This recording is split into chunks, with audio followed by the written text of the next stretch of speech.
We don't participate in Twitter diplomacy. That message came from a Kremlin spokesman, and not on Twitter, we should say. Russia and the United States are in a standoff after a reported chemical attack in the Syrian town of Douma. And President Trump, on Twitter this morning, again threatened to retaliate, saying an attack on Syria, quote, could be very soon or not so soon at all.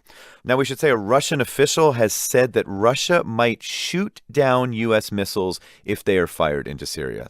Let's bring in Pavel Felgenhauer. He is a Russian military analyst, also a columnist for the publication Novaya Gazeta in Russia, and he joins us this morning from Moscow. Welcome. Well, good morning to you, too.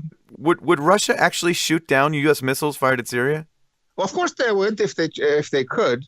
I mean, they try, because that would be rather interesting for our military to actually, in a live military fire situation, to test how our systems and how effective we could shoot down American missiles. So you're yes, saying of course they do. You're saying that Russia might want to, but they don't have the capabilities right now in Syria to do this? Well, apparently they do have the capabilities. They believe that, but how many they'll take down? That's another question. I mean, they try, not that how effective their Russian systems would be in taking down a cruise missile attack. That's an open question that actually the Russian military would want to have an answer for. That's not something that Vladimir Putin would want to openly admit, that he might not actually have the capabilities to fire at these American missiles, I suppose.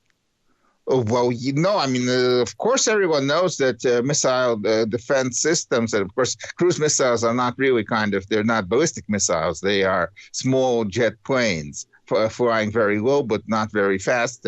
But taking them down is, of course, also a technical problem, and it's an important problem. And of course, the Russian military would want to know how effective they are, not in test runs, but in real action. You have written about what you call a new Cold War. Are the tensions over Syria that serious at this moment? Oh, yes, they are, as in the worst crises of the Cold War, where right now United States and Russia are facing off. Of course, Syria in itself is maybe not that important, but it can lead to direct military clash between America and Russia, and that could escalate even further into a regional war, maybe even into a global war and become nuclear. Though, of course, the possibility of that maybe is not that really big, but it's not zero. It is a possibility. You see a possibility of a direct conflict between the United States and Russia? Yes, of course. Right now, it's very much possible.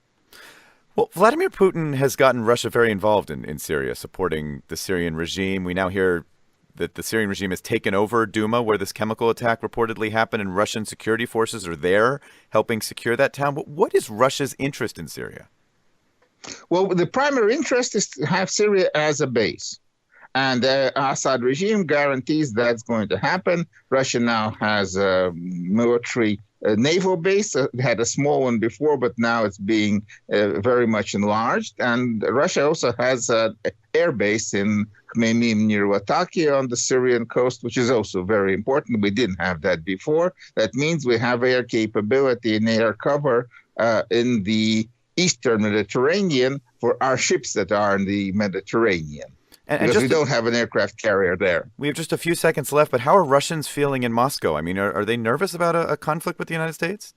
I believe, yes. I mean, it's likely in Moscow, and people are more nervous than they are in Washington or than in America in general. Here, the possibility of a war is seen as very real. That was Pavel Felgenhauer. He's a Moscow-based defense analyst, also a columnist for Novaya Gazeta. He joined us.